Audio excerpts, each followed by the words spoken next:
Father, it's your breath in our lungs that give us the ability this morning to say thank you. Thank you for what you have done in our lives.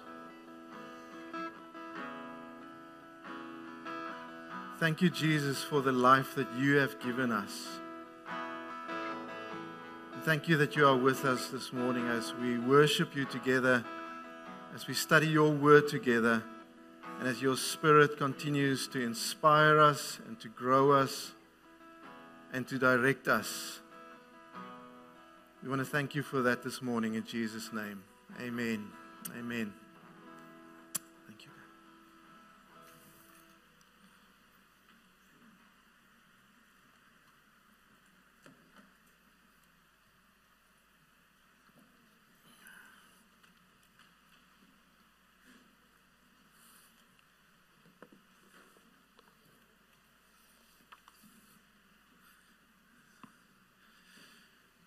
Good morning, church. Trust that you're all well, that you're keeping track between all the public holidays, that you know it is Sunday today, and it'll feel like Sunday again tomorrow. So it's always a confusing time for me in the year this time. It's so nice to have these public holidays in between, but you find yourself sometimes waking up in the morning wondering, where am I today? Oh, my word. This morning, we're going to be taking a step after Passover. We had the opportunity over the last weeks to celebrate this whole Easter time together, celebrate the time of Passover together, to remember specifically the work that Jesus has done for us on the cross. I don't know how it was for you, but it was a real special time this year. Just to be reminded again, in the context of everything that we experience around us on a daily basis, to be able to stand still for a few days to focus and put our eyes and our focus on Jesus and what He has done for us on the cross. And during this time, we were able to focus on Him as our Passover lamb. The one who gave His blood, the one who got sacrificed so that you and I can have life.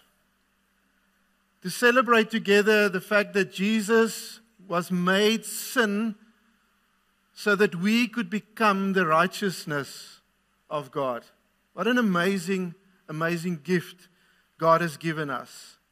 And the fact that Jesus has taken on Himself our sins, and He died in our place, in my place, in your place, on that cross, so that we can be in a right standing with God, our Father. And it didn't stop there. We also had the opportunity to celebrate the resurrection of Jesus 3 days after He was crucified. And what an amazing gift that is for us, to know that in Jesus, the living Jesus, you and I have life today. What an amazing gift. So I was thinking as we celebrated this together, just to maybe start looking ahead at this journey that you and I are on every day in our lives. A journey having celebrated what Jesus has done. So what does it look like for us as believers, knowing what Jesus has done for us? What does the next steps look like for us? And as I was praying and thinking through that in the week, I was taken back to the story, the Exodus story. In the book of Exodus, what a beautiful story, almost a picture of what God has given us as His children, an allegory almost in some ways of this life that we now live, being free from sin. We are no longer slaves. We've been set free of slavery by Jesus. And on this journey, I realized that there are a couple of things that need to happen in each one of our lives. if we want to be sustained on this journey that we walk with Jesus. And I picked up a couple of things, just 3 things this morning that I have learned from the life of the Israelites as they moved out of Egypt, out of slavery, towards the promised land that God has given them. And I really believe that these 3 things that we learn in their lives, we can also apply that to our own lives. And I realize that on this journey that each one of us are on, there's a couple of shifts that need to happen in our minds as believers, having celebrated the crucifixion and the resurrection of Jesus. There are things that we need to learn about this life that we live and in the way that we overcome and face challenges and the things that we see around us every day. There's also a shift that needs to happen in our lives that we know we are on a learning journey every day. When we've given our lives to Jesus, it doesn't mean that now we know everything and that we're going to be perfect. We learn every day on this journey. So let's stop and start with this story of the Israelites. You will remember that Israel came out of 400 years of slavery in the time that they lived in Egypt. Now you can imagine that, 400 years of slavery. And when you read through Scripture, you realize how deep the impact of this slavery was on their lives. Every aspect of their lives was shaped by the fact that they were slaves in a foreign land. They were slaves in a place that wasn't their home. They were working for a slave driver in Pharaoh. But then we see that God has taken them out of this slavery and He made them free people on their way to the promised land. So on this journey, they needed to learn a new identity. And that's the one thing that I think is important for us. Israel had to learn what their new identity was. They had to learn what it meant to be citizens of a new kingdom. Even though they found themselves out there in the desert, they had to learn what it means to be the people of God, who live in covenant with God. They had to learn what it meant that they are no longer slaves to Pharaoh. Pharaoh is no longer their slave master. He no longer is the one that tells them what to do. They no longer live under his laws and his demands. They no longer live under what he dictates for them to do every day. They were free because God has taken them out of Egypt. In the story of Israel as they came out of Egypt, we also see that God dealt with their slave master and all his crew that was with him. He dealt with them harshly. He wiped it out totally. Everything of their past was washed away in the Red Sea, with the waters of the Red Sea. We read that story of how God allowed Pharaoh to pursue them. He ended up in the Red Sea that opened and they all drowned. When I read that, it was just such a beautiful picture for me of what God has done for us. Our past is wiped away. It's been washed away. There's nothing of the old life, Paul says, that's living anymore. It's all gone. So as Israel found themselves in the desert, they needed to forge this new identity.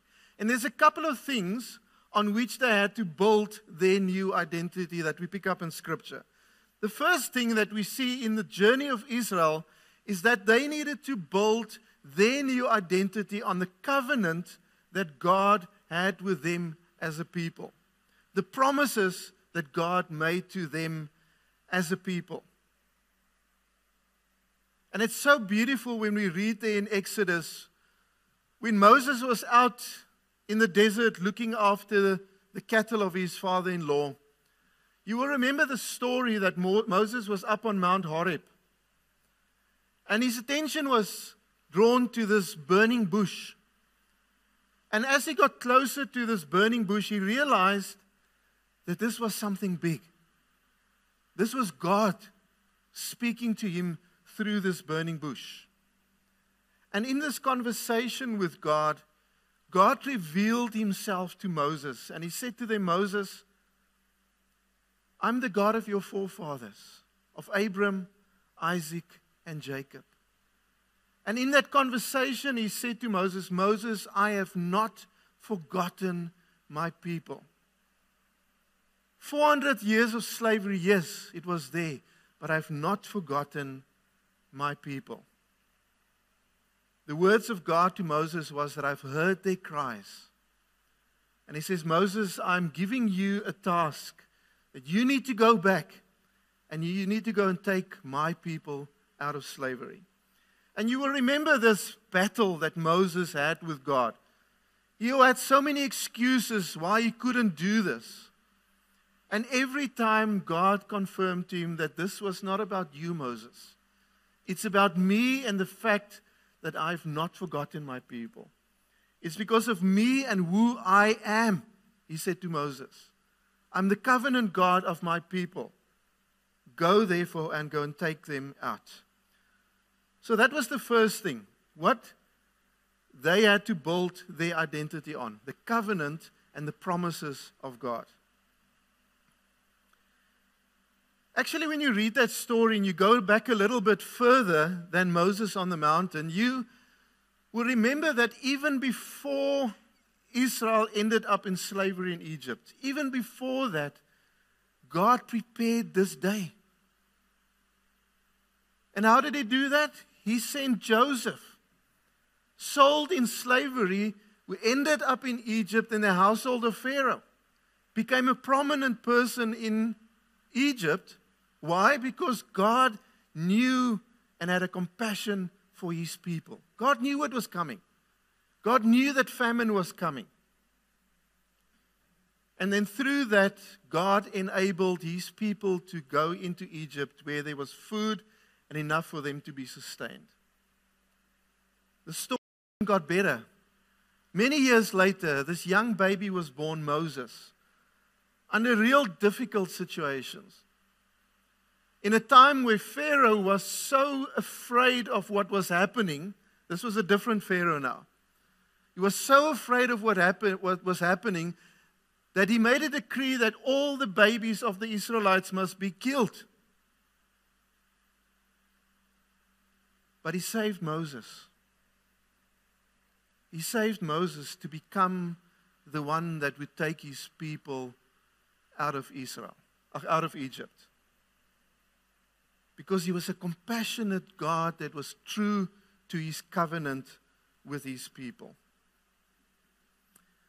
As we read through the story a bit further, as the people are in the desert, we see that another thing that was very important for them to build their identity on was the 2 tablets that Moses brought down from the mountain.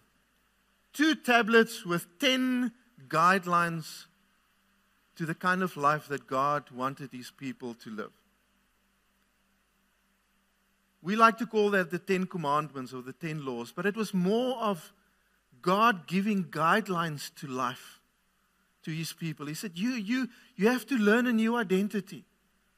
And I'm giving you the guidelines of what it means to be children of the living God. And God said to them, live your lives according to these principles, and you will be set aside as a unique people that live in a covenant with the living God. And I think the other thing that I pick up about how their identity developed is the fact that they needed to know that God has not forsaken them. And how did God help them to know that? He was present with them constantly. From the day that they left Egypt, God was with them in a very tangible way. He was with them in the day with the cloud that protected them. And He was with them in the night with a column of fire. And then through their journey, we see that God also made His presence known to them on the mountain when Moses went up and they could see something was happening there. There was cloud and thunder. God was present. Almighty God was present. We see that God was present in their lives in the tent of meeting. God's presence was the thing that directed them. They would only move camp if God moved. So God was present in their lives. He was present later on in the tabernacle. He was present in the way that He provided for them food and water and everything to sustain themselves in the desert. God was present in the miracles that He's done on a regular basis in the lives of His people. They needed to learn what their new identity was. And they could only build it on what God has given them. The second lesson that I learned from the people of Israel, and we're going to come back to these three, and we're going to apply that to our lives today. The second thing is, the people of Israel had to learn what freedom means. So a little bit different from their identity, but they had to understand what freedom means. And I picked up on this because I realized how much the people of God struggled during their time in the desert. And they struggled with things, with simple things in life because they didn't understand what this newfound freedom meant to them. You see, I think, like us, they also battle with the fact that freedom is not equal to the fact that there's no more challenges in this life. When we are free, it doesn't mean that the challenges of life is not going to come at us on a daily basis. They struggled with this as a people. They struggled so much that we read later in Scripture that God did not allow anyone from the generation that left Egypt to go into the promised land. Isn't that a sad story? Because God got so angry with them for always complaining when the challenges of life was in their way. And God said, from this generation, I want none of them to experience the goodness that I have promised to them. We see that in these times of difficulty and struggle, what did they always do? They wanted to put back the old cloak of slavery. They wanted to re-embrace the identity of being slaves. Whenever the challenges came in front of them, what did they want to do? They didn't go to God. They didn't see the fact that God was there providing for them the miracles. No, they said, let's go back to our slavery days. I'm going to read for you from Exodus chapter 16 of what happened there. The whole congregation, it's from verse 1, Exodus chapter 16 if you want to follow. The whole congregation of the Israelites set out from Elim and came to the wilderness of Sin, which is between Elim and Sinai, on the 15th day of the second month after they had departed from the land of Egypt. So it was still very early on in their journey into the desert. The whole congregation of the Israelites complained against Moses and Aaron in the wilderness. You see, the complaining started very early on. The Israelites said to them, if only we had died by the hand of the Lord in the land of Egypt, when we sat by the pots of meat and ate our fill of bread. For you have brought us out into the wilderness to kill this whole assembly with hunger. They were out there in the desert. They were hungry. I can imagine it must have been really tough. You don't know where you're going. You're out in the desert. There's nothing there that looks like food and water. And their response, their immediate response is, oh my word, we wish we can be back. We wish we can be back in Egypt where we were slaves. At least there we had some food to eat. Why didn't God just kill us there while we had full stomachs? Why did God have to bring us here to come and die of hunger? The people of Israel had to learn that freedom was not equal no challenges and no problems. This brings me to my third point. The people of God had to learn what it means to live by faith. What it means to put our trust and our hope in God and the promises that He's made to us. For Israel, it meant that they had to focus constantly on the fact that God was their covenant God. God who made a promise to them. God who promised them that He will take them to a land where they will become such a big nation like the stars in the sky. A promise that He's had with Abram and Isaac and Jacob, and throughout the generations after that, God was still there with them. God desired the best for them. But instead of that, instead of putting their trust and their hope and their faith in God, they desired to go back to slavery. Another part of that story we see in Exodus chapter 14 from verse 10, just a few verses later. They were standing at the Red Sea and they were looking back into the desert, and what did they see? Pharaoh, with it, as Scripture describes it, Pharaoh with 600 of his elite chariots, and all the other chariots of Egypt was pursuing them into the desert.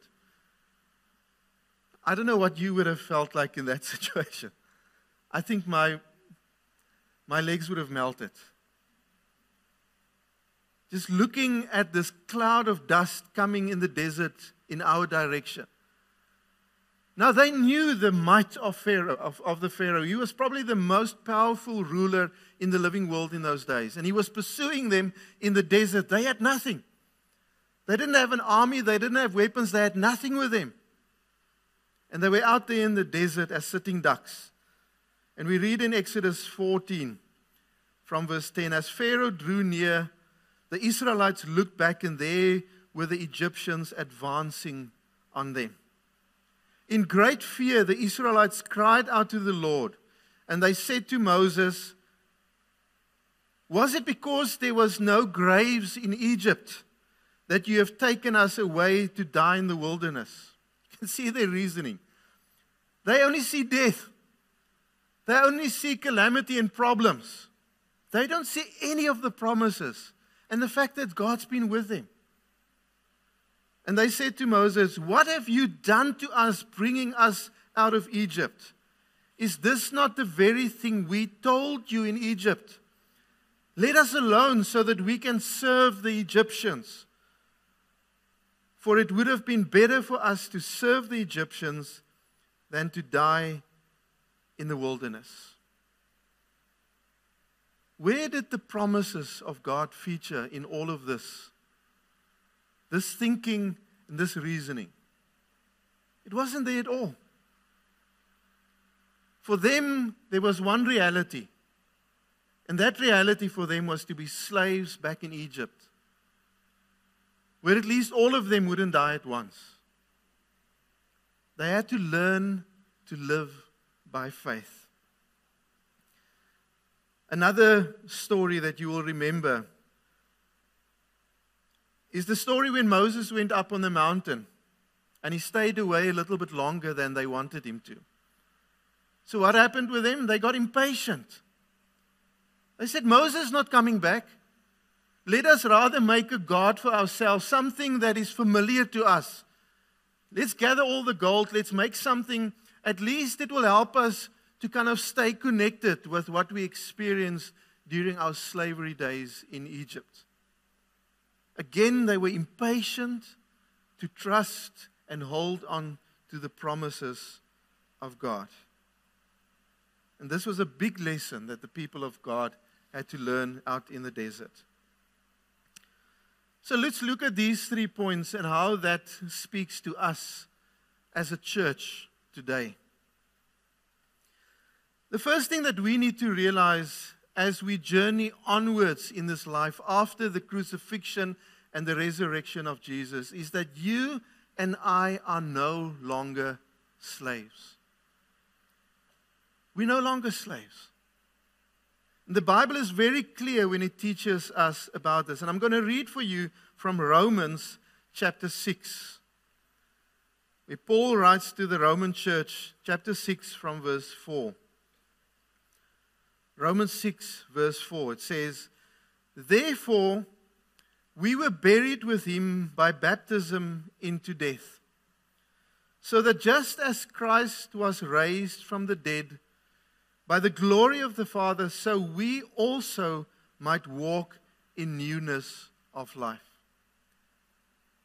In other words, Paul is saying to us as a church, the old life is dead. What you're experiencing now is to walk in the newness of life. Then in verse 6, he says, "We know that our old self was crucified with him so that the body of sin may be destroyed, so we might no longer be enslaved to sin. For whoever has died is freed from sin, but if we died with Christ, we believe that we will also live with him." Paul makes a connection here with the story of the Egyptians and Israel moving out of Egypt. And he's saying to us, we are no longer enslaved to sin. That old life that you and I live, the day that Jesus came into our lives, that old life is dead. In verse 11 he says, "You must consider yourself dead to sin and alive to God in Jesus Christ." We're no longer slaves. Friends, and maybe the question we can ask ourselves this morning when we look at our own lives, each one of us knowing what those struggles are that we are facing every day, what is the identity that you see when you look at the mirror every day? What is your identity? Is it an identity that is shaped by the fact that Jesus died on the cross and rose and gave you new life? Or is it an identity that is still dwelling at the meat pots of Egypt? It's a struggle. I struggle with that many days. But God reminds us here that the old man is dead. We are new. We're living in the new life that God has given us. Scripture also said to us that with our new identity, we're not just free from slavery. He says we are also children of God and we are heirs of the living God. Isn't that powerful words of God? Let me read for you.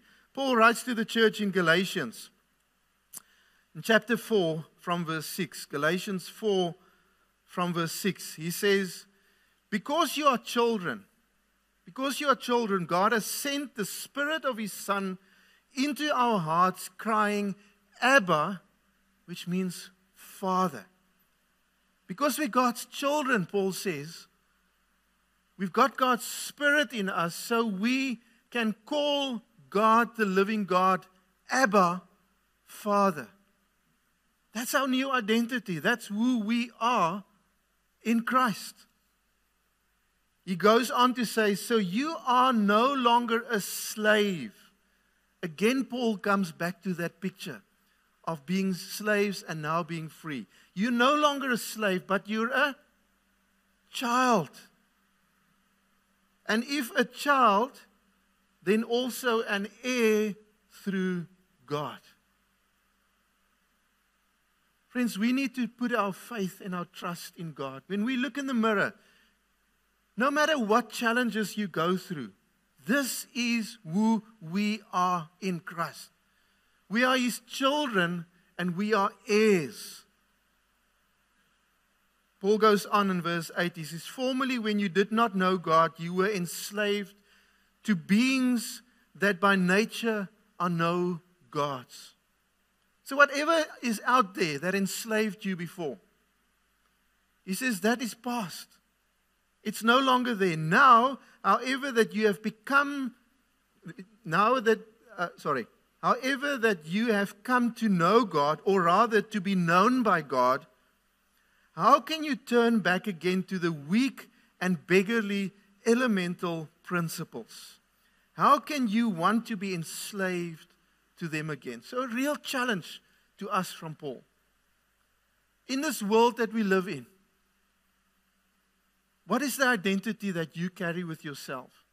Into your family, into your private life, into your workspaces, into your friend circles. Paul is saying that identity that you carry is an identity, a new identity that God has given us. He's made us His children and His heirs. Powerful, powerful promise of God. But like the Egyptians, like the Israelites that came out of Egypt, we also need to learn what freedom means.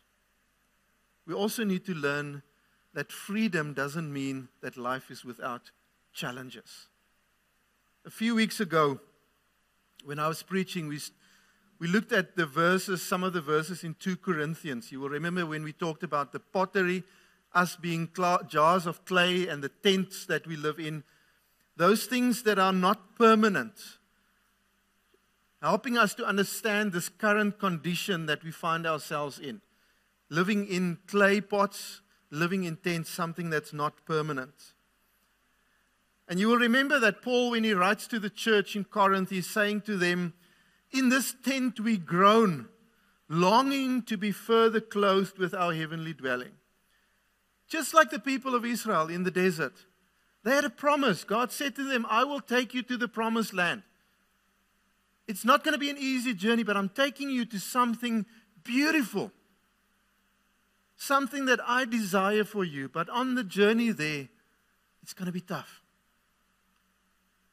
And as they faced all these difficulties in that journey through the desert, so you and I face our own challenges every day as we are on journey with the living God. He says there in verse 4, for while we are in this tent, we groan under our burden. We groan under our burden. Friends, so challenges in life is part and parcel of who we are. But we need to get back to the promises that God has made for us. When you find yourself in those difficulties, do not put on the old self and say, what's this worth? Why should I not just go back to the old life? At least I enjoy doing those things. Or some of us. But Paul's reminding us here, hold on to Jesus. In verse 5 of that scripture, Paul says something very significant to us. He says, the one who has prepared us for this very thing is God, who has given us the Spirit as a down payment. So there's our answer. How are we going to get through this desert experience in our lives? How are we going to survive during this time that we are jars of clay and living in this tents? Paul reassures us here that God prepared us for this. So when you face those challenges in life, know that God prepared you. God has empowered you, not with your own strength. I don't see any of that here. He says God has empowered us because He's given His Spirit into our lives as a down payment. And I explained what that meant a couple of weeks ago. And I'm going to look at some of that shortly again. God has prepared us to be able to live in this new freedom. So as we live in this life facing challenges, we need to know that we are on a journey to the promised land. And as Paul writes here, that God has prepared us with His Spirit. And as we read through Scripture, we know what God's Spirit is to us and what He helps us with. We read that His Spirit leads us and guides us. We read that His Spirit comforts us. We read that His Spirit is an advocate to us. We read that His Spirit equips us to endure on this journey. So everything that we need to be able to walk on this journey, God has given to us. In Ephesians, Paul says God has blessed us with every spiritual blessing in Christ to be able to walk on this journey. The other thing that we can stand on, the promise, is that in Romans 8, Paul comes and he writes to the church. He says, in these difficulties that you face, know this, therefore there is now no condemnation for those who are in Christ. We are set free from the law of sin and of death. Friends, in this life, when the difficulties come, we so easily go back and say, God is condemning me. And so many times, the challenges that we face is just because of life, the life that we live in. Everything that goes wrong with us is not because God condemns us. The Bible says here that there is no longer condemnation for us who are in Christ. We are free from the law of sin and of death. I'm going to read a little bit further in Romans 8. Paul continues there, and he gives us another tip to make it easier for us to live this life. He says, for those who live according to the flesh, in that old life, set their minds on the things of the flesh. So that's what Israel did when they were in those first challenges. They were living in the flesh. The only thing they could see was the things of the flesh, the things that they were so used to as living as slaves in Egypt. He says, but those who live according to the Spirit, and we already know that God has given His Spirit to us. He says, those who live according to the Spirit set their minds on the things of the Spirit. In other words, what determines our thinking, what guides our thinking in the way that we think of things in this life and the way that we deal with things in this life? Not our past identity, but the identity that God has given us through His Spirit. To set the mind on the flesh is death, Paul says, but to set the mind on the Spirit is life and peace. And we know what that peace means in Hebrew, that's shalom. It's not just that there's no fighting. It's this beautiful picture of the promised land that God has given us. That's the promise that God has given us. In verse 9, in Romans chapter 8, Paul continues, he says, but you are not in the flesh. You are in the Spirit, since the Spirit of God dwells in you. Anyone who does not have the Spirit of Christ does not belong to Him. But if Christ is in you, then the body is dead because of sin, but the Spirit is life because of righteousness. You hear that? The body is dead because of sin, but the Spirit that is in us, is life. The Spirit that is in us is life because of righteousness. Because of what God has done for us, what we celebrated a few weeks ago. The righteousness that God has given us. He's given us His Spirit that is life. In verse 11 He says, if the Spirit of Him who raised Jesus from the dead dwells in you, He who raised Christ Jesus from the dead will give life to your mortal bodies also through His Spirit that dwells in you. And again, that beautiful promise that God has given us. That the Spirit of God that is in us is more than just accompanying us through this life. But it is the Spirit that will give life to our bodies when we get to Jesus again one day. Friends, something very significant happened in our lives. The day that God's Spirit came into us. There was something spiritually that happened in us that we so easily forget.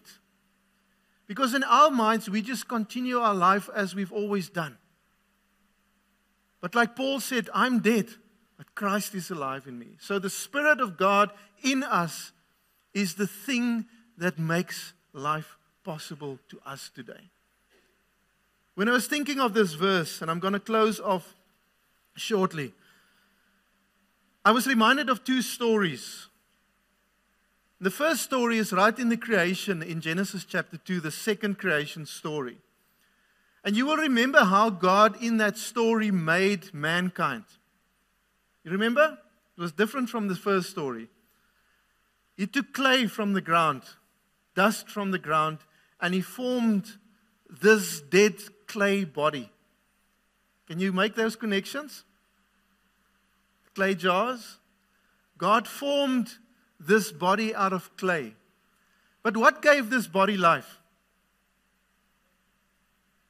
He breathed His breath of life, His Spirit into this body.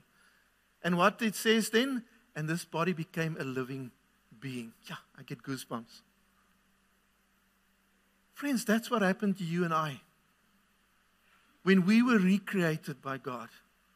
That dead body, that piece of clay, has been transformed when God breathed His Spirit into you and I. When you're sitting here this morning and you've accepted Jesus in your life, you are no longer that dead body, but you are a new person in Christ. I'm going to read the last bit for us. And I think I'm going to close with this. In John chapter 20, after the resurrection of Jesus, His disciples were still frazzled. They didn't quite know what was going on in their lives. And they found themselves in an upper room somewhere behind locked doors because they were afraid of the Jews.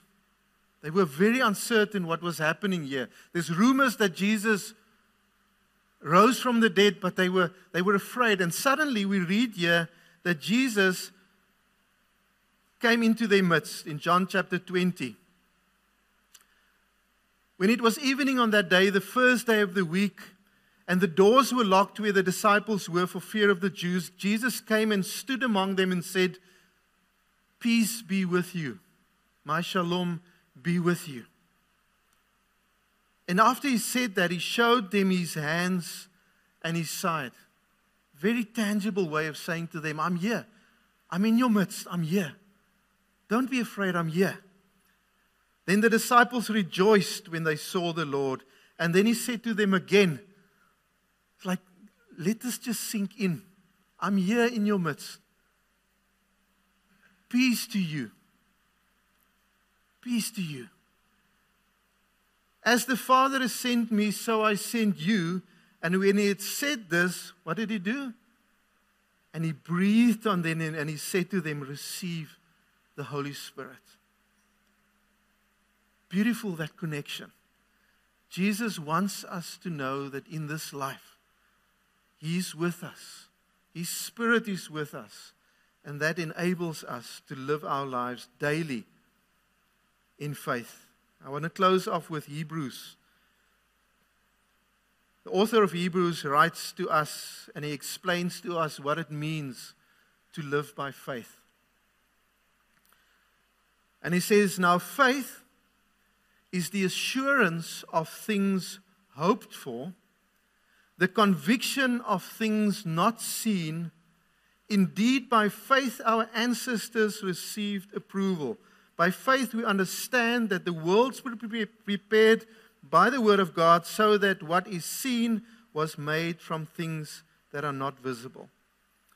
Friends, a challenge to us today in this life. Let us hold on to the promises of Jesus. The author of Hebrews goes on further to remind us that keep our eyes on Jesus, the perfecter of our faith, the pioneer and perfecter of our faith. Look at those around you, those others that are walking with you on this journey. Let their lives be an encouragement to you, and let us hold on to the promises of Jesus in our lives. Let us pray. Jesus, we come to you this morning, and we want to thank you again for the beautiful last few weeks where we were reminded here in 2025 again of your death and your resurrection. But of the beautiful promises that you will never leave us or forsake us. You are still the covenant God that sees us. We are known to you. And you've given us your Spirit so that we may live life. I pray for us today, Father, in those moments that this life in the clay vessels and in the tent becomes too much for us, that we will know that you prepared us for this, and that you will help us to lift our eyes from our circumstances and our challenges, and that we will be able to put our eyes on you, the pioneer and perfecter of our faith. And that we will take hold of those promises to say, the old man is dead. And that we will walk in this new life that you've given us when you breathed on us your Spirit. We praise you for that in Jesus' name. And we pray in this week, Father, may we know that you are with us in every part of our lives. And may we glorify you as we live this life. In Jesus' name, amen. Amen. Amen. Thank you so much, everyone. Have a blessed holiday if you have one tomorrow, and a blessed week. Amen.